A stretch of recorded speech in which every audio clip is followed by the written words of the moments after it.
ഇന്നത്തെ ലെസൺ ഒരു requested topic ആണ്. സൗണ്ട് എന്ന വാക്കിൻ്റെ ഉപയോഗം ഇംഗ്ലീഷിൽ എന്താണ്? സാധാരണ നമ്മൾ ഒരാളെ കാണുമ്പോൾ, അയാളുടെ ഒരു എക്സ്റ്റേണൽ അപ്പിയറൻസ് കാണുമ്പോൾ നമുക്ക് തോന്നും, oh he looks smart, he looks smart. ഇത് നമ്മൾ കാണുമ്പോൾ അവരുടെ ഒരു ബോഡി ലാംഗ്വേജും അവരുടെ ഒരു എക്സ്റ്റേണൽ അപ്പിയറൻസും ഒക്കെ കാണുമ്പോൾ നമുക്ക് തോന്നുന്ന അഭിപ്രായമാണ്. ഇതിന് പകരം ഒരാൾ സംസാരിക്കുന്നത് കേൾക്കുന്നു, സംസാരിക്കുന്നത് നമ്മൾ ലിസൺ ചെയ്യുന്നു. ചിലപ്പോൾ അതൊരു പബ്ലിക് സ്പീച്ച് ആവാം, അതല്ലെങ്കിൽ അയാൾ ടെലിഫോണിൽ സംസാരിക്കുന്നതാവാം, എന്തും ആയിക്കോട്ടെ, അയാൾ സംസാരിക്കുന്നത് നമ്മൾ കേൾക്കുന്നു. അപ്പോൾ അതൊക്കെ കേട്ട് കഴിയുമ്പോൾ നമ്മുടെ മനസ്സിൽ അയാളെപ്പറ്റി, അയാളുടെ സംസാര രീതിയെപ്പറ്റി ഒക്കെ ഒരു അഭിപ്രായം ഉണ്ടാവും. ആ അഭിപ്രായം നമ്മൾ എക്സ്പ്രസ് ചെയ്യുക. ആ അഭിപ്രായം നമ്മൾ എക്സ്പ്രസ് ചെയ്യുമ്പോൾ നമുക്ക് ഉപയോഗിക്കാൻ പറ്റുന്ന ഒരു വേർഡാണ് sound. He sounds confident.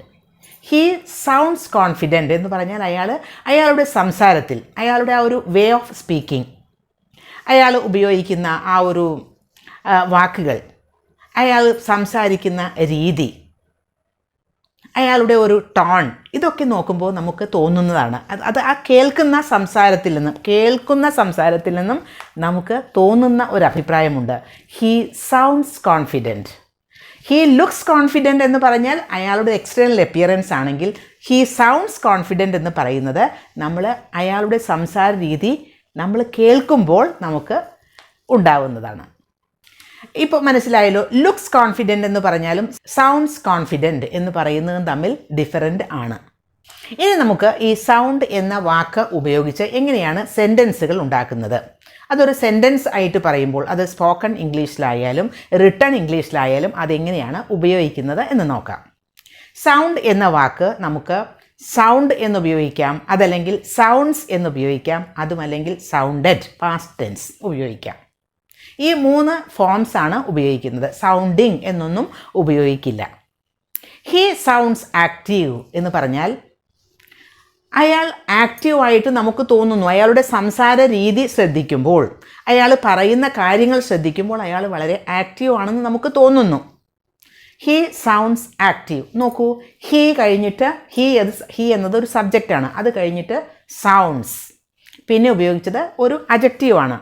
Active എന്നത് ഒരു അഡ്ജക്റ്റീവാണ്. അപ്പോൾ അഡ്ജക്റ്റീവ്സ് മാറി മാറി ഉപയോഗിച്ച് നമുക്ക് നമ്മുടെ അഭിപ്രായങ്ങൾ എക്സ്പ്രസ് ചെയ്യാൻ സാധിക്കും. പിന്നെ സൗണ്ട് ആൻഡ് സൗണ്ട്സ്. സൗണ്ട് എന്നുപയോഗിക്കുന്നത് തേർഡ് പേഴ്സൺ സിംഗുലർ സബ്ജക്ട്സ് ആവുമ്പോഴാണ്. He sounds, she sounds, it sounds എന്നൊക്കെ ഉപയോഗിക്കാം. ഇനി സൗണ്ട് എന്നുപയോഗിക്കുന്നത് വേറെ മറ്റുള്ള സബ്ജക്ട്സിനൊക്കെ, for example they sound, we sound, you sound എന്നൊക്കെ ഉപയോഗിക്കാം. അപ്പോൾ ആ സബ്ജക്റ്റ് അനുസരിച്ചിട്ടാണ് സൗണ്ടാണോ സൗണ്ട്സ് ആണോ പ്രസൻറ്റ് ടെൻസിൽ ഉപയോഗിക്കേണ്ടത് എന്ന് തീരുമാനിക്കുന്നത്. പിന്നെ സൗണ്ടഡ് ഏത് സബ്ജക്റ്റ് വേണമെങ്കിലും ഉപയോഗിക്കാം, പാസ്റ്റ് ടെൻസിലാണ് എന്ന് മാത്രം. He sounds dull. അവൻ ഡള്ളായിട്ട് തോന്നുന്നു. അവരുടെ സംസാര രീതി കേൾക്കുമ്പോൾ ഡള്ളായിട്ട് തോന്നുന്നു. He sounds ഡിഫിഡൻറ്റ്. അതായത് ഒരു കോൺഫിഡൻസ്, ഒരു സെൽഫ് കോൺഫിഡൻസ് ഒന്നും ഇല്ലാത്തതുപോലെ തോന്നുന്നു. He sounds ഡിഫിഡൻറ്റ്. He sounds sarcastic. ഒരു പരിഹാസ രൂപത്തിലുള്ള സംസാര രീതിയൊക്കെ കേൾക്കില്ലേ, അപ്പോൾ നമുക്ക് he sounds sarcastic. He sounds strict. He sounds harsh. He sounds decent. ഇങ്ങനെ പല ഡിഫറൻറ്റ് അഡ്ജക്റ്റീവ്സ് നമുക്ക് മാറി മാറി നമ്മുടെ അഭിപ്രായം എന്താണോ അതിനനുസരിച്ച് നമുക്ക് മാറ്റി മാറ്റി ഈ അഡ്ജക്റ്റീവ്സ് ഉപയോഗിക്കാം. ഇനി ഹീ സൗണ്ട്സ് ഡൾ എന്ന് പറയുമ്പോൾ അതൊരു പോസിറ്റീവ് സെൻറ്റൻസ് ആണ്. ഇനി അതിൻ്റെ നെഗറ്റീവ് സെൻറ്റൻസ് ആവാം. He doesn't sound dull. അവൻ ഡള്ളായിട്ട് തോന്നുന്നില്ല, അവൻ്റെ സംസാര രീതിയിൽ നിന്നും അങ്ങനെ തോന്നുന്നില്ല. ഹീ ഡസിൻറ്റ് സൗണ്ട് നെഗറ്റീവ് ഫോമായി. ഇനി ക്വസ്റ്റ്യൻ ഫോം ആണെങ്കിലോ, ഡസ് ഹീ സൗണ്ട് ഡൾ. ഡള്ളായിട്ട് തോന്നുന്നുണ്ടോ അവൻ്റെ ആ ഒരു സംസാരത്തിൽ നിന്നും, അത് കേൾക്കുമ്പോൾ അങ്ങനെ തോന്നുന്നുണ്ടോ? Does he sound dull. Doesn't he sound dull. അങ്ങനെ തോന്നുന്നില്ലേ എന്നായി. അവൻ്റെ സംസാര രീതിയിൽ നിന്നും അങ്ങനെ അവൻ ഡള്ളായിട്ട് തോന്നുന്നില്ലേ എന്നായി. Doesn't he sound dull. Why does he sound dull. എന്തുകൊണ്ടാണ് ഡള്ളായിട്ട് തോന്നുന്നത് എന്നായി. Why does he sound dull. അതുമല്ലെങ്കിൽ why doesn't he sound dull,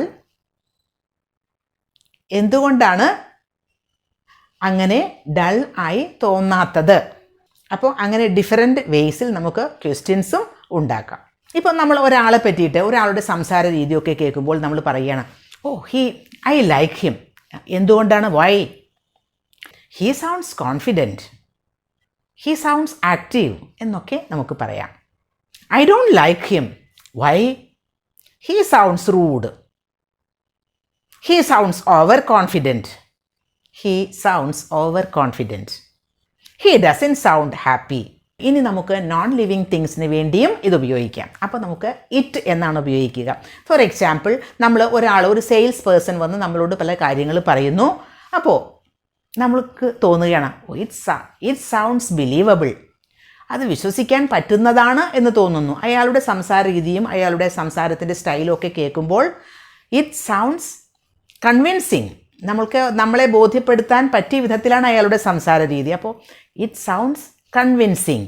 it എന്ന് ഉദ്ദേശിക്കുന്നത് അയാളുടെ ആ രീതിയൊക്കെയാണ് ഇറ്റ്. അപ്പോൾ നമ്മൾ ഒരു ഇറ്റ് ആണ് യൂസ് ചെയ്തത്, ഇറ്റ് സൗണ്ട്സ് എന്നാണ് യൂസ് ചെയ്യുന്നത്.